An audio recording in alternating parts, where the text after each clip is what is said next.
धुआंधार चुनाव प्रचार लगातार सभी राज्यों में जारी है, जहां चुनाव भी होने हैं। इस पर बात करने के लिए हमारे साथ हैं केंद्रीय मंत्री अनुराग ठाकुर जी। इस समय जीत का कितना भरोसा है, खासतौर से उन राज्यों में जहां पर थोड़ी मुश्किलें ज्यादा हैं बीजेपी के लिए? जितनी पक्की मोदी जी की गारंटी, उतनी पक्की भारतीय जनता पार्टी की जीत। कांग्रेस ने झूठे दावे और झूठे वादे किए थे, अब जनता का मोह भंग हो चुका है। जहां भ्रष्ट सरकार, वहां से लोग दुखी हैं। एक नहीं अनेक घोटाले, देखिए गोठान घोटाला, महादेव ऐप घोटाला, कोयला घोटाला, शराब घोटाला, पीएससी घोटाला, कोई ऐसा सगा नहीं जिसको कांग्रेस ने ठगा नहीं। अब छत्तीसगढ़ की जनता इनके राज में मुक्ति पाना चाहती है और चाहती है कि गरीबों का विकास हो, चाहती है भारतीय जनता पार्टी की डबल इंजन की सरकार आए। और देखिए, आज कह के जा रहा हूँ, आज तक की सबसे बड़ी जीत भारतीय जनता पार्टी छत्तीसगढ़ में करने वाली है। छत्तीसगढ़ में कांग्रेस को तो पूरा भरोसा है जीतने का, लेकिन मध्य प्रदेश में नरेंद्र सिंह तोमर पर भी सवाल उठ रहे हैं, आपके केंद्रीय मंत्री पर। उनके बेटे का वीडियो वायरल हो रहा है, ये कहकर कि वो खुद हजारों करोड़ों के इस तरह के स्कैम्स में फंसे हुए हैं। मुझे एक कारण बताइए कि छत्तीसगढ़ में कांग्रेस का क्यों ऐसा लगे?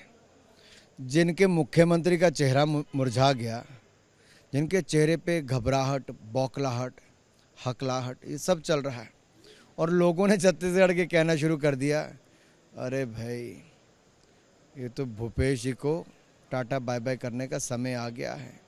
और ये इसलिए मैं कह रहा हूँ, जनता बहुत समझदार है। जनता पूछती है कि उन्होंने 4 रसोई गैस के सिलेंडर देने थे, हर साल नहीं दिए। मुफ्त में बहनों के खाते में 500 रुपये हर महीने डालना था, नहीं डाला। तो 15,000 रुपये किस मुँह से कह रहे हैं?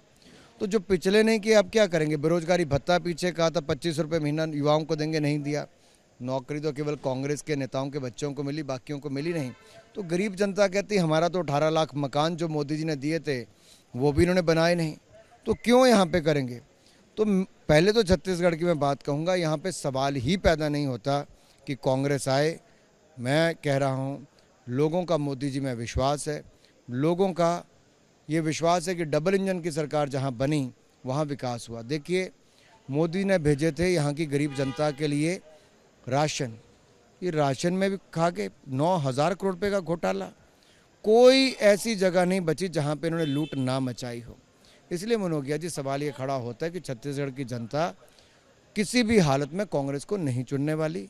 राजस्थान में सचिन पायलट और अशोक गहलोत दोनों की तस्वीर आई है, हम साथ साथ हैं। ये डाइवोर्स लेने से पहले जैसे एक बार कोर्ट में इकट्ठे पेश होते ना, ये वैसे ही आए। ये झगड़ा जो इनका चल रहा है, ये बस आगे आगे देखिए होता क्या है। इस चुनाव के बाद दोनों एक दूसरे के सिर पे ठीकरा फोड़ेंगे। जब ये चुनाव हारेंगे तो आज आप लिख लीजिए, अशोक गहलोत जी की पहली स्टेटमेंट आएगी कि ये जो मेरी लाल डायरी के काले कारनामे हैं, सचिन पायलट जी और इनके सहयोगी ने बताए, इसके कारण हुआ। फिर वो बोलेंगे मेरी सरकार के पेपर लीक के मामले में जो सचिन पायलट जी ने युवाओं के पक्ष में जाके खड़े हुए, तो उसको बोलेंगे। एक के बाद दूसरा वो ठीकरा सचिन पायलट पर ही फोड़ने वाले हैं। और सचिन पायलट जी बोलने वाले हैं, जब मैं कहता रहा कि ये भ्रष्ट सरकार है, निकम्मी सरकार है, महिलाओं के खिलाफ अपराध होने के बाद ये स्टेटमेंट देना कि ये मर्दों का प्रदेश है, ऐसी बेशर्म सरकार है, तो एक दूसरे क्या बोलने वाले मैं आपको आज बता रहा हूँ, हार के बाद कांग्रेसी। गांधी परिवार का कहना है कि जब कुछ नहीं बनता है तो मोदी जी ठीकरा परिवार पर फोड़ देते हैं। राहुल गांधी का भी यही कहना है कि हमें टारगेट किया जाता है। प्रियंका गांधी का कहना है कि मैं तो सलमान खान की तरह सिनेमा में सिर्फ जब रोना होगा तो तेरे नाम पे ही रोया जाएगा। मैं इतना ही कहूँगा राहुल गांधी जी से, 5 साल पहले आपने जो वायदे किए थे, क्या बताएंगे कौन से पूरे किए? कौन सा वायदा पूरा किया? खुली चुनौती है कांग्रेस को, बताएं ना। ये 5 साल पहले का जो घोषणा पत्र, जो गारंटियां देती फिरती थी, ये कांग्रेस भी फेल, गारंटियां भी फेल। और ये हिमाचल और कर्नाटक में ये अभी कुछ महीने में सरकार हुई, 1 साल होने वाला है, वहाँ पे एक भी वायदा पूरा नहीं किया, सारी गारंटियां फेल हो गई। 1500 रुपये महिलाओं को देने थे, नहीं दिए। 2 रुपये किलो गोबर, 100 रुपये लीटर दूध खरीदना था, नहीं खरीदा।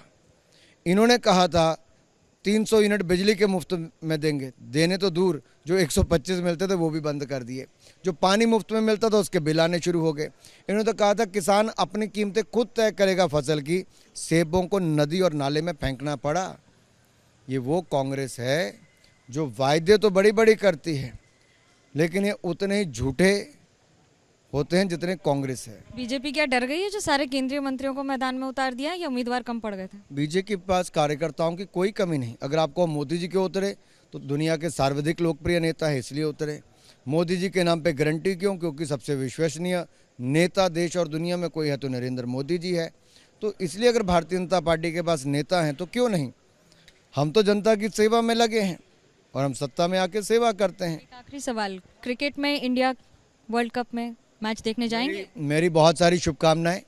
सेमीफाइनल चल रहा है और विराट कोहली ने 50वां शतक बना के दुनिया के वो महान बल्लेबाज बने हैं जिसकी प्रेडिक्शन कभी स्वयं सचिन ने की थी। तो एक तो पहले विराट कोहली को बहुत बहुत बधाई, बहुत शुभकामनाएं। 140 करोड़ भारतीय ही नहीं, सभी क्रिकेट प्रेमियों को विराट कोहली पे गर्व है और हमें इस बात का गर्व है कि वो भारतीय हैं। दूसरा, सेमीफाइनल है, फाइनल देखने आप जाएंगे? बड़ी जीत हो और दुनिया के सबसे बड़े स्टेडियम नरेंद्र मोदी स्टेडियम में, मैं तो मौका नहीं चूकूंगा फाइनल देखने का। आप भी जरूर देखिएगा। ये था एक जीत का माहौल और जश्न, लेकिन राजनीति में क्या होगा ये तो जनता तय करेगी। कैमरा पर्सन हेमंत कुमार सूद के साथ मनोज्ञा लोहीवाल, रायपुर, छत्तीसगढ़, एबीपी न्यूज़।